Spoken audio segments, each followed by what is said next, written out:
Somebody call a doctor. I want a bigger logo. You can't handle a bigger logo. G'day and welcome to the Doctor Branding Podcast. I'm your branding doctor, Frank. The surgery is open. Let's answer our next patient's question. Now, before I do, we're going to diagnose this person's problem and prescribe a solution to do better branding. And today, the question comes from Pat. I'm just going to put my Dr. Pink branding glasses on. I'm thinking of getting a marketing agency in to help grow my brand, but will it be like a butterfly tattoo on my back? Pretty, but I'll forget it's there and probably regret the money I paid. Nice humor here from Pat in the UK. Nice question. Okay, so taking these off. I'm going to start here, and this isn't a knock on you, Pat. This isn't directed at you. This is directed at anybody listening, is that if you think marketing is just to show up looking pretty to a few parties, then yeah, it's probably a waste of time and money.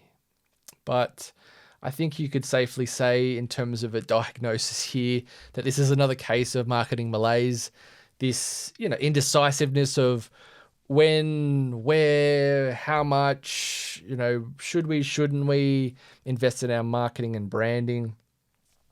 And, I fully appreciate that we don't want to waste our investment into marketing, because I can see a lot of people that feel it's just a waste and it's the first thing to go in a budget, or, when sales might dry up or things are getting tough, cash flow is a bit hit and miss. Marketing is usually the first thing to go because it's the easiest thing to cut, because it's like, well, we don't need it right now. We'll do it again later, or it's not working right now. We'll bring it back later when we've got the time and effort and money to do it. But the short answer is you always need marketing to really grow a brand, to grow a business. You need more and more customers, and you can't, in my mind, do that with marketing. Without it, you're either going to be forgotten, or you're not going to be present enough that you end up becoming forgotten. It's just one of the catch-22. Even if you do have, physical locations where people can come by and have a look and see your offering, through the shop window, or, you have a website, obviously, and people could potentially visit and find you from SEO and things like that. It still is probably going to be a case of doing something more proactively to get people to pay attention to you and think of you and be in their peripheral, if not, front and center, to see you, hear you, feel you, and then consider you. Because most customers aren't in need of you when they do see you, but the constant showing up of getting their attention, coming to mind, and also being physically available is what comes back to good marketing, good branding for business success. And this is why I see brands that have been around for years and years, like hundreds of years, like a brand like Kellogg's that's been around now for 100 years. Their marketing is always on. It's not off. It's always there. It's always present, and it has to do with their marketing.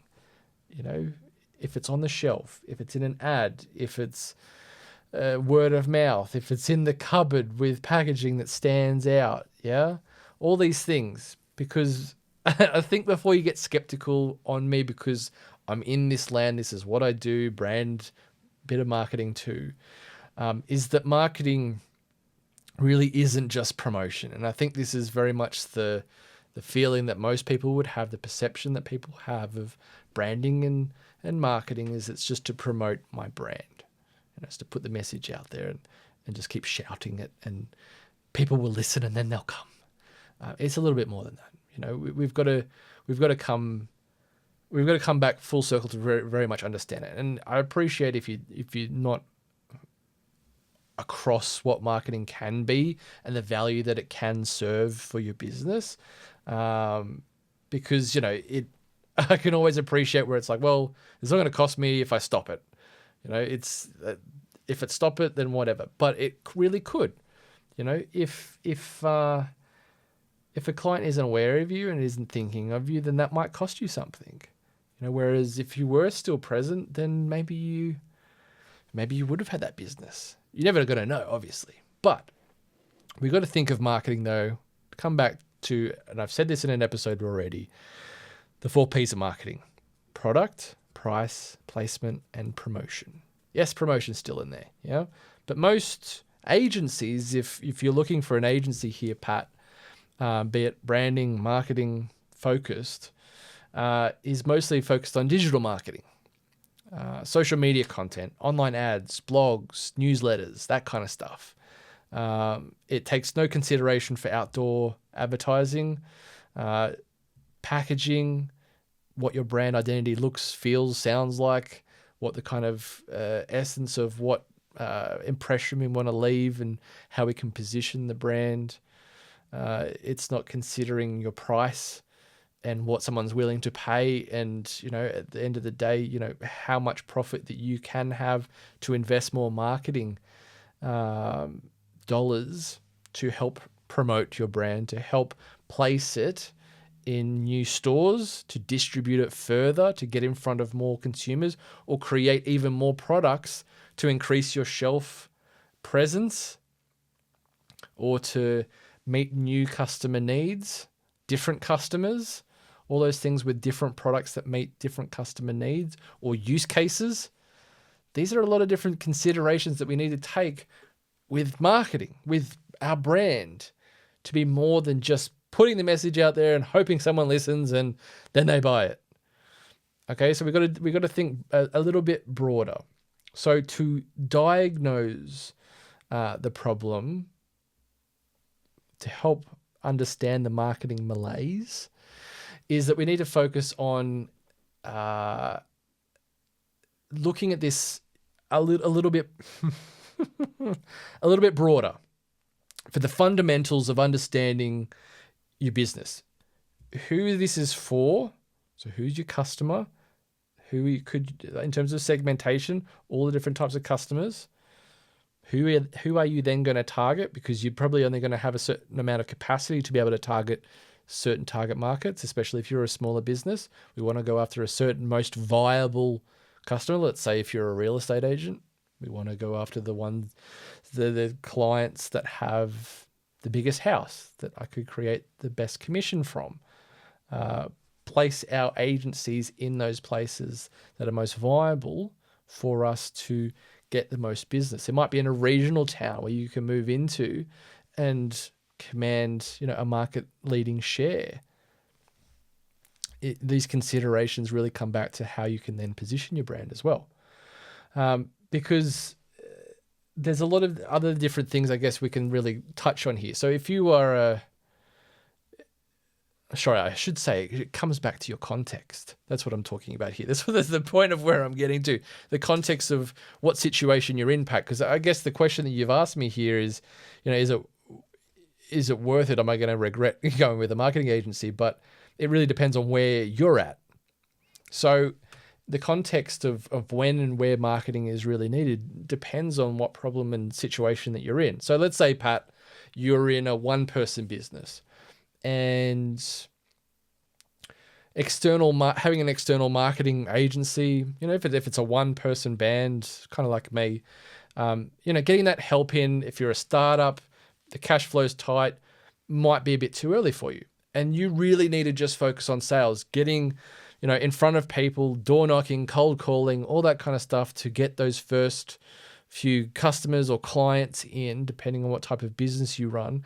Again, I'm not too sure what kind of business you have, but you need to do that as much as possible just to focus on getting that cash flow going so that you have the momentum to then get some help or have the cash flow to invest in putting your message out there, doing the promotion side of things, or having further distribution, or being able to order more product to get it on more shelves and more of it consistently so that you do show up.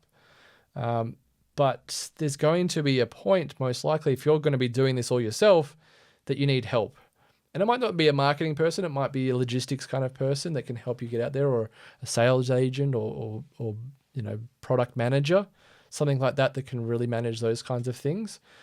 But to help you with some other things and having that understanding of what you need to do and how to execute some of these things, especially the promotion side of things, then you might get to a point where you just get to burn out this hard and fast point of doing too many things at one time, and you just reach capacity and it stops. I see with a lot of content creators, especially, they do so much content and they're like so hard, they're hard. I've experienced this.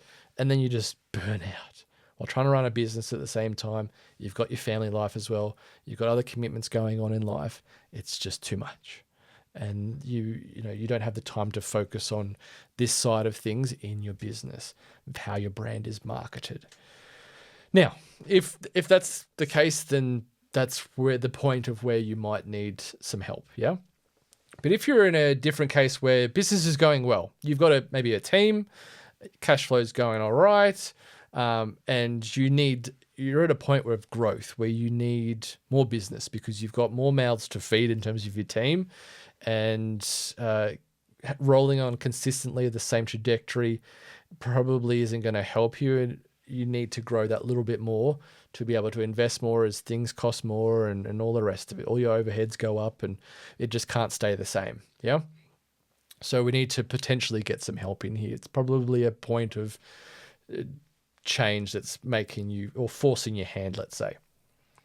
But you need the right help. That's something that's not lost on me. Yeah. So we need to think of things like, if it's your packaging, does it stand out on shelf, or you have your digital or physical shop front? How is that getting people in the door? Is it appealing to visit? If a customer's walking in the door and they've got the confidence in you, at least that you've got your shit together and this is something that they want to be a part of and buy from you or work with you. This is what we want to make sure that is in place first and foremost before, getting things out there. That's your product, your service. Yeah.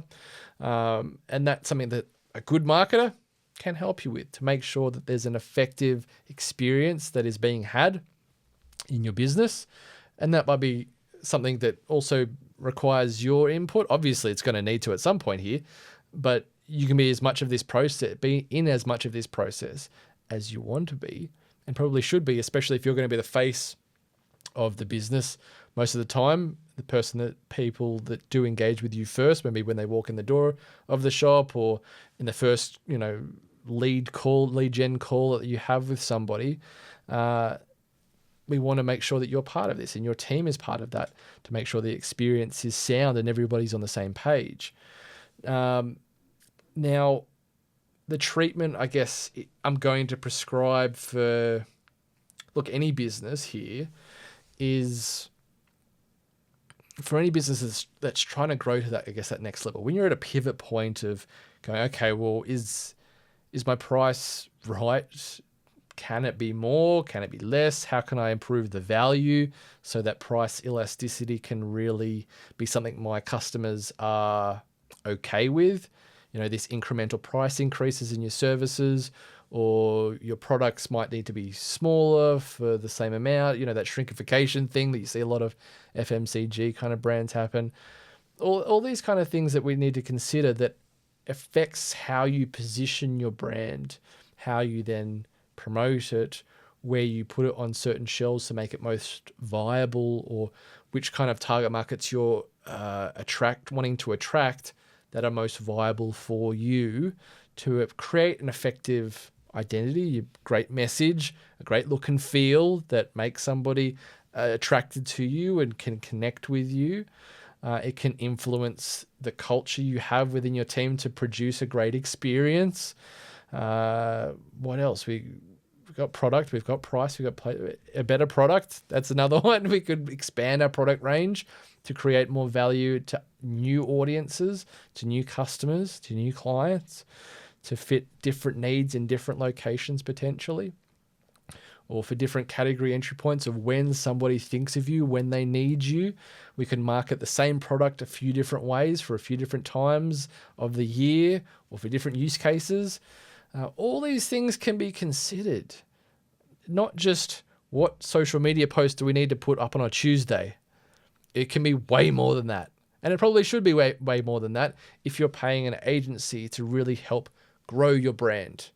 Because attention in terms of promotion, the promotion part of things, is getting to a point where organic can be very difficult to achieve, especially if you don't have the long tail effort of being very always on, where you're always staying present organically without putting some paid ads to get a little bit more reach. You pay to play effectively. Or if you do pay to play and you do advertise, we want to focus on long-term brand building as much as that first kind of port of call of short-term sales even. Where if you do an ad campaign, you think, oh, I've got to create an ad and it's only going to last for 1 or 2 months that's on TV and that's it. Is that going to be worth its money? For the short term there of that short-term investment, that's probably not worth it to me. I'm not going to do it. Bugger it. It's not for me. But if you see it as a long tail version where you pay for the ad once and you show it for 5-10 years, which I see a lot of advertising do this, especially in like the regional town that I live in, there's been an ad that's been running for like 20 years. It's still in the 4:3 format. It has a very catchy jingle. People in this region know it. It's a removalist company. It sounds really boring, but it's catchy as hell. It's like one sentence and it sums up what they offer. You remember it, you see their trucks, it's very distinct and it works. It doesn't need to change. And all they have to do is pay for the placement of that ad rather than having to create a new ad and feeling like you need to create new creative. And that's something that some marketing agencies, ad agencies, will feel like they need to create a new ad. But the better advice to you might be, oh, we can keep the exact ad that you've already got. All you need to pay us for is to help you place it and buy more ad space for that ad to play out so that you're in prime time or you're on this billboard or you're on radio or you're on a news site with Google banner ads that are targeted to people in your geographic location. Same thing with Facebook ads. Those kinds of things, if you get a marketing agency that really gets this stuff beyond just how can I create an ad and put it out there, create some content, put it out there and that be that, you're looking really good in terms of that. And it probably comes with a decent price. That's the other consideration we need to have here in terms of the criteria of looking for an effective marketing agency. But this all comes back to, this is a point I'm probably going to make in a lot of appointments here in the Dr. Branding podcast, is it needs to come back to a very good understanding of what you are trying to achieve. Where you are, as I said at the start of this, what context you're in, but then also what you're trying to achieve. And this is where, a good marketer will take something like a strategy and do their best to achieve it, or maybe even help you write the strategy to begin with. How do we do that? So this is what I really want to prescribe you here, Pat. First, before you go searching and looking for an ad agency or a brand agency, whoever it is, could be me, or I could help you do all this stuff too, is do a thing called a brand strategy or a marketing strategy. They're the same bloody thing. The idea is a very simple and effective plan that you can follow that is going to help you achieve your goal, to help you build your brand bigger, help your business succeed, all these good things, yeah? And it's a strategy. And with a strategy, a good little bit of research will go a long way in terms of your planning for this. If you're a real estate agent here in Australia, you can go to domain.com.au, search all the different agents in your area, get the average sale price, time on market, all these benchmarks that you can really position against others in your market and use that as a way to strategize. Yeah. Because strategy is your segmentation. So who are all the different potential markets, who you're going to target, how you're going to position, and then what objectives you need to hit to make sure that this strategy is working, that you are positioned correctly and people are thinking of you and choosing you as such. Now, in terms of doing that to create the great objectives to make sure that the strategy comes to life, my suggestion to you is to look at what you'd call SMART goals. And I learned this from a marketing professor. It's a term that's been around forever, SMART goals. You might have heard of them before, but SMART, SMART. Specific, measurable, achievable, relevant, and time-bound. You can Google the meanings of all of them, but very specifically, a specific goal that is tied to the positioning. So if we want to be, obviously, the number one real estate agent, but we want to be the team that feels most like family, maybe we need to hire a team that are family, that are related to each other, that have, are friends or whatever, to make this kind of feel like a team that is like family. It isn't family. Their business isn't family. Let's get past that point, but feels like a family experience, as I've seen other real estate agents do this and work with others that have positioned themselves this way. But it's a specific objective that might be that they want to do to help make sure that people think of them for that particular reason. The measurable part is, can we measure this effectively with some data potentially? It might be a case of more leads coming through the door, or more customers considering signing up to our mailing list, going through our email funnel to get our lead magnets, all those kind of things, those kind of early indicators that someone's interested in. Or it might be the actual sales themselves, or the sales volume that you have, for a product on a shelf. You might want to increase sales volume by 10, 20% if you're very ambitious. Relevant to you, not just something that's big and grand that everybody's probably trying to achieve, growing awareness by 5%. It's like, yeah, cool. But then time bound. We want to make sure this is something that's achievable and time bound, where it's not just something that's fanciful. It's got to be achievable budget wise, capacity wise, in terms of your time and effort, and then to a timeline. Can you do it the next 12 months? Because a good strategy, something that you can revisit over and over to make sure it's working, is something that you tie maybe to your financial year, and you make sure that this plan is working. But the whole essence of doing this strategy is for you to make sure that you are achieving your objectives, to making sure that it's worth it to you to invest in your marketing and branding, to do all the different things that you're doing on a day-to-day to make sure we're going in the right direction. We want to feel like this. We want to do this kind of thing. We're talking to these particular target market, and is it working for us? So that when you create a strategy, this plan, we can take, if it's even just one page, it doesn't need to be hundreds and hundreds of pages, can be sometimes, but the shorter the better, the easier the better, the more understood everybody can get on the same page about it. You can take this strategy into your marketing agency and say, hey, this is what we're trying to achieve. This is what we're trying to do, rather than the marketing agency setting the foundation and then being the one executing it. Sometimes it can be like that. A lot of the times, the clients that I work with, it is that. But if you're able to do the strategy yourself, or have somebody independent come in before you do a marketing agency engagement, that's going to help give them some direction, because they end up doing it because you don't have it to begin with. Same thing as if you don't have your branding in order, if you don't have your logo and your colors and your message and all the other different aspects to your brand, and you don't have your packaging really sorted and all the rest of it. That's where they come in and help you do all those things. So if you come in with a good understanding of what you're trying to achieve, it's backed by some research, it's backed by some good hard data that they can really work with and justifies why this needs to happen, they're going to have a very clear direction. It's less work, obviously, for them to do, maybe a little bit less of an investment for them to really benefit from, but it's obviously better for you to walk away with an outcome where you're not having to invest maybe just as much on a strategy. You're investing more on the outcome, the tactics of what this marketing agency can then do for you.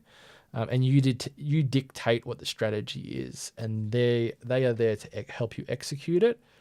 Obviously, they'll come in with advice and if things aren't quite right, and they can give you, their perspective, professional opinion, hopefully an objective opinion based on some good data as well, and some experience in working with other clients like yourself. But this is a good way of approaching this, I think. So if you are thinking of working with this agency and wondering if it's really going to be worth the money you spent on it, first set the foundations yourself. If you can get all the ducks in a row of your own brand to begin with, you have the strategy, you write the strategy yourself potentially, or you work with somebody to help you, and then you approach a marketing agency or a branding person or a branding agency, whoever you need realistically, based on the problem that you have. I think you're going to be much better off, because you're going to then see the fruits of that labor much better and be able to measure that success and see if it is worth it. Because if it's not worth it, it's not achieving the objectives you have, then you'll know if it's not worth it, yeah? That's what I'm trying to get to. In a very roundabout way, a little bit drawn out, I understand that, but I do hope that does help there, Pat. It's an age-old question for any business owner. Do I invest in marketing? Do I not? Is it worth it? But I always come back to the fact that if the big guys are doing it and they've grown to the big size that they have, then there's some breadcrumbs there that have led to success. If all the big guys do it, then why am I any different? Even if I am a small player, over time, you've got to build to that size. But the comfort for me is that they weren't always big. They were once the same size you were, but they lent into getting help from people that could help get their brand out there, to help distribute it, help create a great product, help get it in different places, on different shelves, in different people's hands, to have conversations with more and more people, to price it effectively so that you are profitable, you can keep this cash flow going. And then obviously, as part of that throughout this whole journey, promoting the hell out of it to make sure that your marketing, is really selling the brand and getting it out there so that as many people as possible find it, consider it, buy it, and then rebuy. So look, I hope, Pat, that's of help to you in some way, shape or form. And for those of you listening as well, that was interesting, if not helpful for your own business, or how you might help a business owner that's in this kind of predicament. This is how I would generally approach it in terms of my own brand business. But thank you again for your question, Pat. For those of you listening as well, I hope that helps too. Please take a piece of brand candy, my free resource guide to do better branding that you can get on your way out at g'davefrank.com/candy. You can also make an appointment via that link too. And I'll see you in the next appointment in the next episode. Bye, everyone. Thanks for listening. The surgery is now closed. The Dr. Branding Podcast is hosted by Reagan Frank McCrill, that's me, and for legal reasons I want to be clear that I am not a registered or qualified doctor. The premise for this podcast is that it is a satirical analogy for branding consultancy to help others with their brand success. This podcast is also sponsored by my branding business, G'day Frank. Say g'day today by booking a call with me at g'dayfrank.com.